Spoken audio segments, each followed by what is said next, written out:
গতকালই দিনভর আমরা আপনাদেরকে দেখিয়েছিলাম বিভিন্ন জায়গায় নদীর বাঁধ ভেঙেছে, গ্রামে জল ঢুকেছে। গোসাবার ছবি এবার আপনাদেরকে একটু দেখাবো। সেখানে নদীর বাঁধ ভেঙে গ্রামে জল ঢুকেছে এবং স্থানীয়রা, গ্রামবাসীরা তারা হাত লাগিয়েছেন বাঁধ মেরামতির জন্য। আশঙ্কায় চরম আতঙ্কে রাত কাটিয়েছেন, কারণ গ্রামে জল ঢুকছে, জনজীবন বিপর্যস্ত হচ্ছে।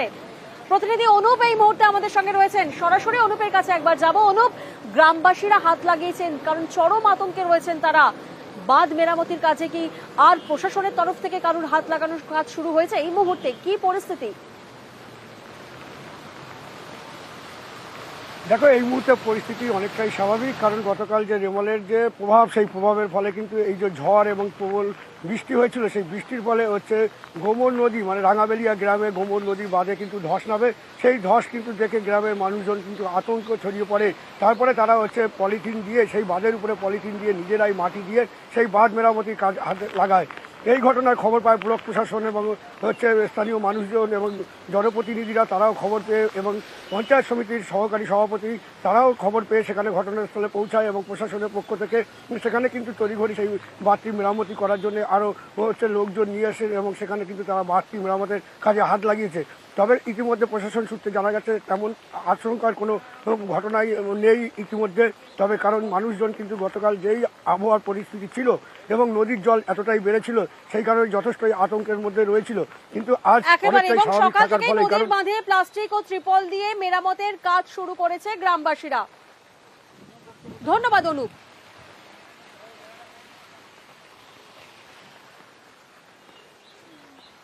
আর গোসাবার পর এবার আপনাদের একটু সন্দেশখালীর ছবিটা দেখাবো। সেখানেও কিন্তু গ্রামে জল ঢোকার আতঙ্ক রয়েছে, কারণ জোয়ার আসছে। অর্থাৎ একদিকে তো লাগাতার বৃষ্টি, টানা বৃষ্টি, রেমালের রুদ্ররূপ, তার মধ্যে দোসর হচ্ছে জোয়ার। জল বাড়ার আশঙ্কা রয়েছে। প্রতিনিধি অনুপম এই মুহূর্তে আমাদের সঙ্গে রয়েছেন। অনুপম, গ্রামবাসীরা কিভাবে মোকাবিলা করবেন? হ্যাঁ দেখো প্রিয়াঙ্কা, এই যে সন্দেশখালীর যে রায়মঙ্গল নদী, এই রায়মঙ্গল নদী কিন্তু এমনিতেই একটু অশান্ত প্রকৃতির নদী। তার কারণ সবসময় প্রচন্ড জোয়ার থাকে, প্রচন্ড জলস্ফীতি হয়, আর তারপরে এইরকম দুর্যোগ বৃষ্টি হচ্ছে, তার সঙ্গে ঝোড়ো হাওয়া বইছে এবং জোয়ার, যার ফলে কিন্তু একদম ভয়াবহ পরিস্থিতি তৈরি হয়েছে এই রায়মঙ্গল নদীর। এবং রায়মঙ্গল নদীর পার্শ্ববর্তী যে সন্দেশখালী, আতাপুর এবং তুষখালী, এই তিনটি জায়গায় বাঁধের পরিস্থিতি কিন্তু যথেষ্টই খারাপ। এবং সন্দেশখালী এলাকার বাঁধ কিন্তু বেশ কিছুটা জায়গা কিন্তু ভেঙেছে এবং গ্রামে জল ঢুকছে। এবং তুষখালী এবং আতাপুরে কিন্তু নদীর বাঁধে কিন্তু অনেকটা এরিয়া, প্রায় 50 থেকে 70 মিটার মতন কিন্তু ধস নেমেছে, যেখানে যখন তখন কিন্তু এই বাঁধও কিন্তু ভেঙে কিন্তু জল ঢুকতে পারে গ্রামে। এবং যদি একবার বাঁধ ভেঙে যদি জল ঢোকে, তাহলে কিন্তু কয়েকটি গ্রাম কিন্তু প্লাবিত হবে। মাঝের বেড়ি থেকে শুরু করে চাষের জমি এবং বসতি সব কিন্তু জলের তলায় হয়ে যাবে। কয়েক হাজার মানুষ কিন্তু প্রাণ ছাড়া হয়ে যাবে। এবং এই কারণেই কিন্তু একদম প্রশাসনের তরফ থেকে কিন্তু আতঙ্কে রয়েছেন গ্রামবাসীরা। অনুপম, বোঝাই যাচ্ছে, কারণ একেতে লাগাতার বৃষ্টি হচ্ছে আর তার উপর জোয়ার আসতে পারে, তাই চরম আতঙ্কে রয়েছেন গ্রামবাসীরা।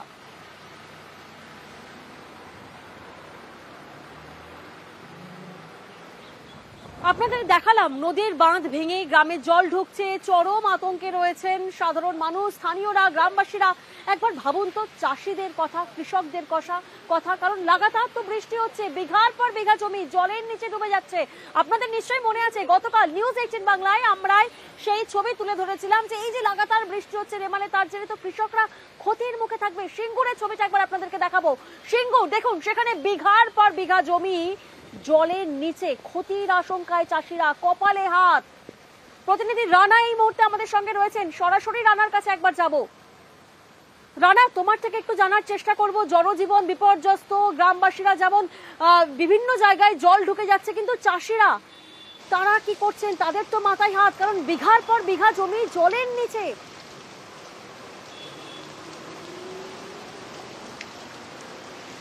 একদমই তাই প্রিয়াঙ্কা। দেখো, গতকালই কিন্তু আমরা এই সিঙ্গুরের বুড়িগ্রাম মাঠ, যে বিঘার পর বিঘা যে মাঠ ছিল, সেখানে সবজি ফলেছিল। গতকালই কিন্তু চাষিরা কিন্তু আতঙ্কিত ছিল, যদি ভারী বৃষ্টিপাত হয়, ঝড় হয়, তাহলে কিন্তু ফসল ক্ষতির মুখে পড়বে। সেটাই কিন্তু দেখা গেল আজকে নিউজ 18 বাংলা দর্শকরা দেখছে যে রীতিমতো যে মানে জল যেভাবে জমে গেছে গতকাল রাত্রির থেকে, যেভাবে ঝোড়ো আওয়াজ সাথে বৃষ্টি, ফলে প্রতিটা জমিতে কিন্তু জল জমে গেছে। বিশেষ করে তিল চাষ, বাদাম চাষে তো ব্যাপক ক্ষতি হয়েছে। এবং চটজলদি যে সমস্ত কপিগুলো হয়, অর্থাৎ এই অসময়ে যে কপিগুলো, সেই কপি চাষ থেকে যে চাষিরা একটু মুনাফা যে পেত, সেটা কিন্তু তাদের বিষবাহ জলে। কারণ কপি ক্ষেতের মধ্যে জল জমে গেছে, সেইখানে কপিগুলো কিন্তু গোড়া পচতে শুরু করবে আর 2-1 দিন ফলে এই যে ক্ষতির মুখে একটা কৃষকদের কিন্তু মানে পড়েই গেছে বলা যেতে পারে।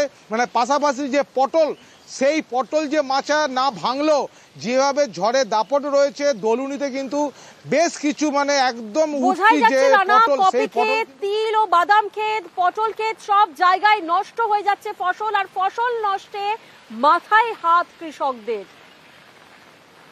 এই ঝড়ে মাচা পড়ে গেছে, পটল ঝরে গেছে, খুব কষ্টকর, চাষের পক্ষে ব্যাপক ক্ষতি হয়েছে। মানে এই জলটা যে আমরা বুঝতে পারিনি এত ঝড়টা হবে, ঝড়ে ব্যাপক ক্ষয়ক্ষতি হয়েছে। আমার তিল গাছ একদম মাটিতে শুয়ে পড়ছে, তিল পাওয়া যাবে না।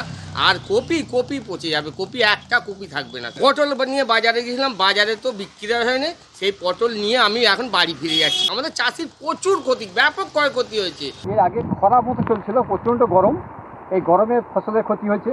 আর অতিবৃষ্টি, আবার অসময়ে অতিবৃষ্টিতে এটাও ক্ষতি হচ্ছে। কপির গুটি পচে যাবে, পটল অনেক ঝরে পড়ে গেছে, বা পটলের লাল মাকড় যেটা পোকা অতি গরমে সেটা ধরে গাছে ক্ষতি করে দিয়েছে। আবার অতিবৃষ্টিতে এখন আবার ঝড়ে ক্ষতি হচ্ছে।